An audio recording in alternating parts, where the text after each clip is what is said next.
Zoul Salam, bonsoir à tous.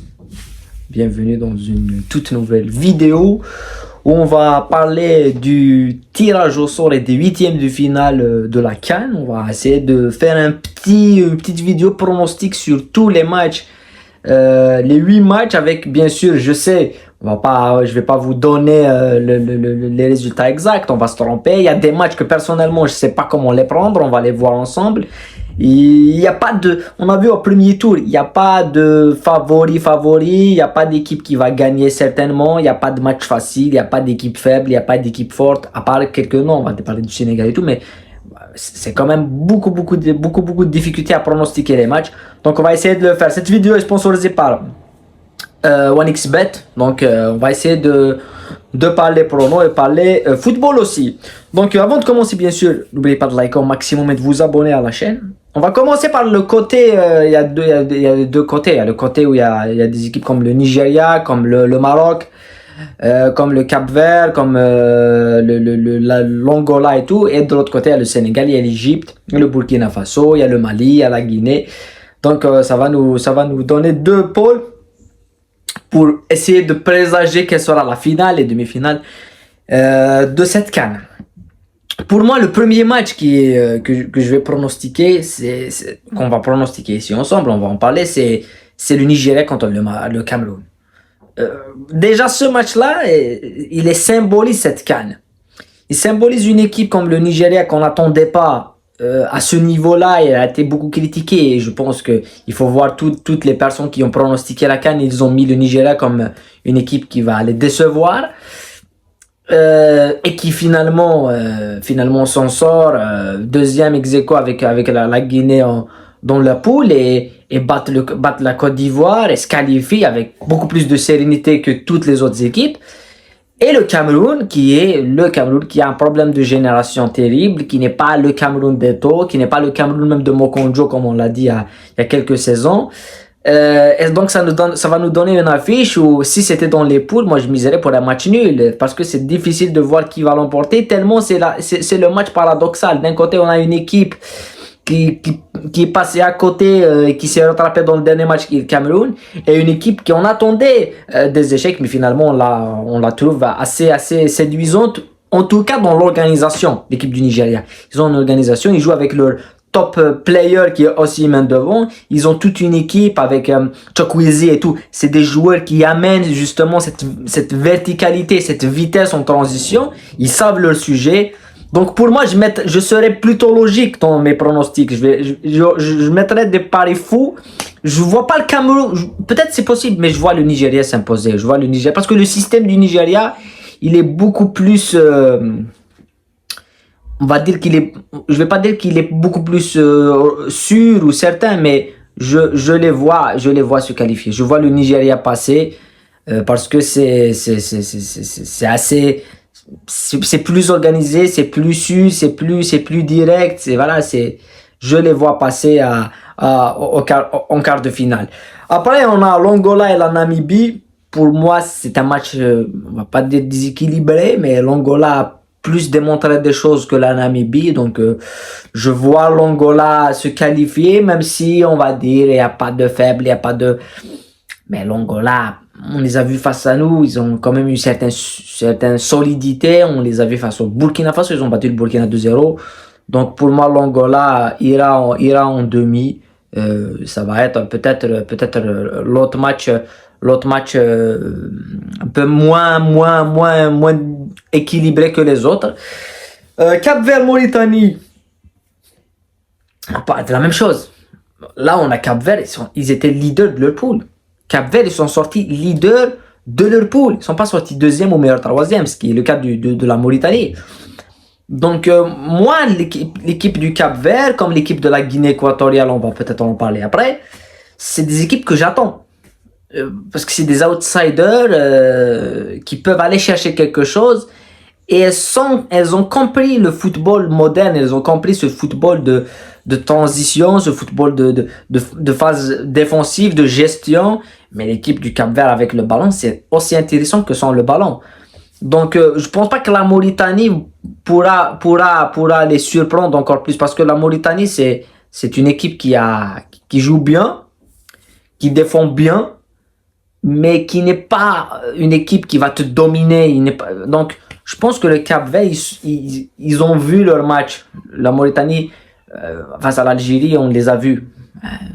Les Cap-Verts, ils ont vu le match, ils savent les points forts, les points faibles, et certainement, leur stratégie va être différente de la nôtre. On est rentré pour dominer alors qu'on n'avait pas besoin de gagner, on avait besoin d'un nul.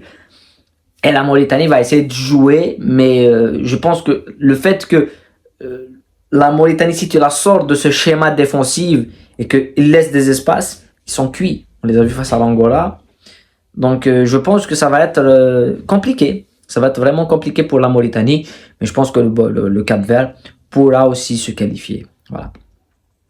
Maroc, Afrique du Sud. Et là, pour moi, c'est un match difficile à pronostiquer. Pourquoi? Parce que déjà, on a une équipe du Maroc qui n'est pas une équipe sereine à 100%.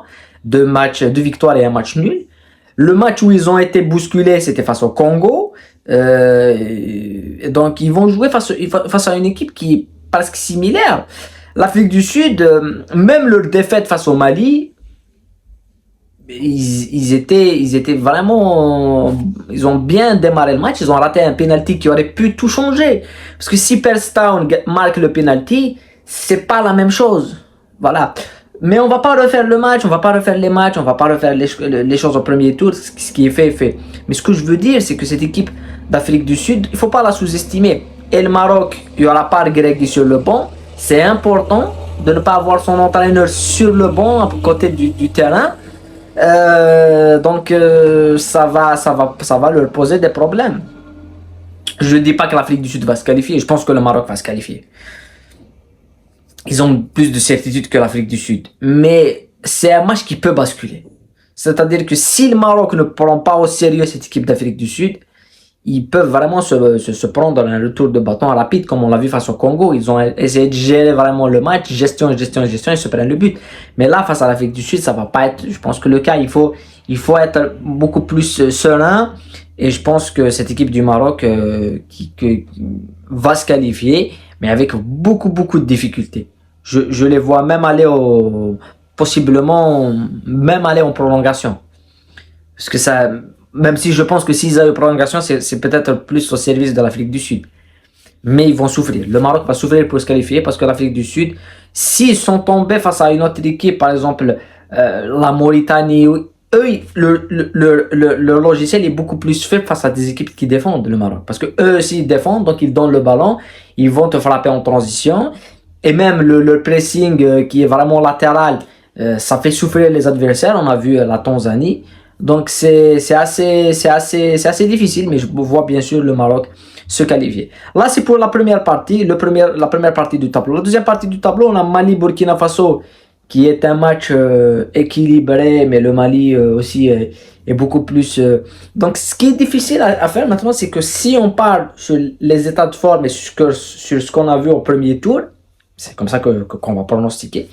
On voit que des équipes comme voilà, on a dit le Nigeria, l'Angola, le Cap-Vert, le Maroc allaient se qualifier.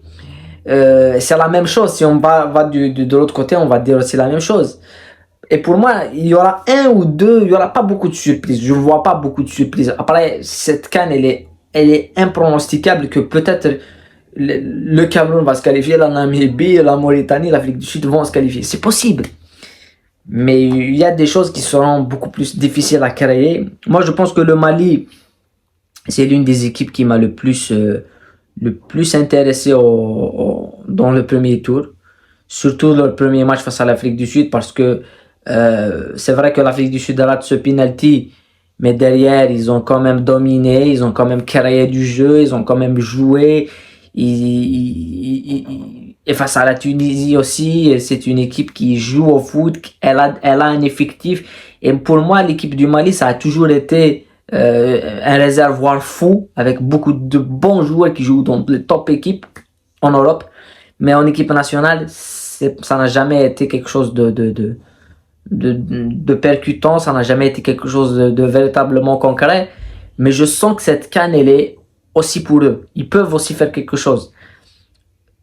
Et leur chemin, il n'est pas facile. Mais s'ils battent l'Afrique du Sud, le Burkina Faso, et que derrière ils ont le Sénégal ou le Côte d'Ivoire et qu'ils les battent, ils seront vraiment l'un des meilleurs favoris pour cette CAN. Pour moi, le Mali a une bonne équipe, une jeune équipe et une équipe costaud physiquement. Donc, je les vois bien passer face à la Burkina Faso, qui eux aussi ont une bonne équipe. Mais je pense que le Mali pourra s'en défaire comme ils l'ont fait avec l'Afrique du Sud. Ils ont une équipe pour rouler sur les adversaires physiquement et techniquement aussi. Hein. Ishinioka, des joueurs qui sont jeunes et qui peuvent vraiment amener cette capacité physique de domination. Voilà.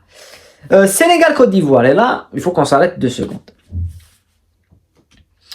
Si c'était avant le début de la CAN, on prend les 2 équipes, on dit Sénégal-Côte d'Ivoire, 8e de finale, au match du premier tour, le quart de finale. En Côte d'Ivoire, on dit qui passe. Côte d'Ivoire. Parce que le pays est hôte, mais c'est plus le cas. La Côte d'Ivoire, après avoir perdu 4-0 face à la Guinée, se retrouve en 8e de finale de Coupe d'Afrique. Ce qui n'est irrationnel. Mais le meilleur 3e, c'est les mathématiques, c'est logique. Le Sénégal, seule équipe de toute cette Coupe d'Afrique à avoir gagné tous ses matchs. 9 points sur 9.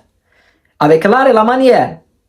Il n'y a rien à dire, il n'y a rien à critiquer à part le premier match du Sénégal, où j'en ai même parlé ici, d'une petite altercation de 2 secondes entre Aliou Cissé et Koulibaly, qui, moi, je pensais que c'était quelque chose de sérieux, mais finalement, non. Moi, je pense, et je l'ai dit, cette équipe du Sénégal, pour moi, elle va aller en finale. Parce que ça me rappelle un petit peu d'autres équipes qui sont un petit peu déstressées. Cette équipe du Sénégal s'est déstressée en gagnant la CAN. Ils ont progressé dans tous les secteurs.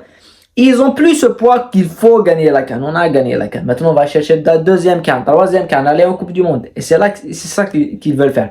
Donc, pour moi, à part une surprise d'un réveil mythique de la Côte d'Ivoire, je pense que le Sénégal ira en quart de finale. Ça restera mon avis, mais ce que m'a proposé le Sénégal en matière de collectif, je ne le vois pas s'effondrer face à un collectif inexistant de la Côte d'Ivoire. Après, chose est sûre, c'est que si la Côte d'Ivoire est dominée et que c'est eux qui doivent jouer en transition, ce qui n'a pas été le cas ni face au Nigeria ni face à la Guinée, là, ça va peut-être être quelque chose d'autre. Ils peuvent marquer le but et revenir derrière et attaquer en contre-attaque cette équipe du Sénégal. Donc, mais je pense pas. Je pense que le Sénégal a quand même beaucoup de qualité pour gérer n'importe quel adversaire dans cette CAN. Ils sont favoris en tout cas. Donc le Sénégal, pour moi, ils vont se qualifier. Mais c'est le seul match avec celui du Nigeria et du Cameroun qui pour moi sont difficiles. En Maroc, Afrique du Sud, non, je pense que le Maroc va se qualifier. Mais là, en voyant ça, je me dis, si imaginons le match, c'est la Côte d'Ivoire qui n'a pas le ballon et c'est le Sénégal qui doit attaquer, et c'est d'un miracle, la Côte d'Ivoire marque un coup de tête en corner et sa défense, ça se qualifie. Ça peut arriver, Cameroun aussi. Cette CAN n'est pas logique. Donc, moi, je vais aller sur des choses logiques. Le foot n'est pas logique. Ce que je dis là peut être réfuté dès le premier match avec une victoire de la Namibie. Mais on essaie de donner des pronos logiques sur les états de forme et tout. Après, pour l'instant, moi, je sens la Côte d'Ivoire se qualifier. D'ailleurs, je vais changer mon pronom. Allez, je vais changer. C'est la Côte d'Ivoire qui passe au Sénégal.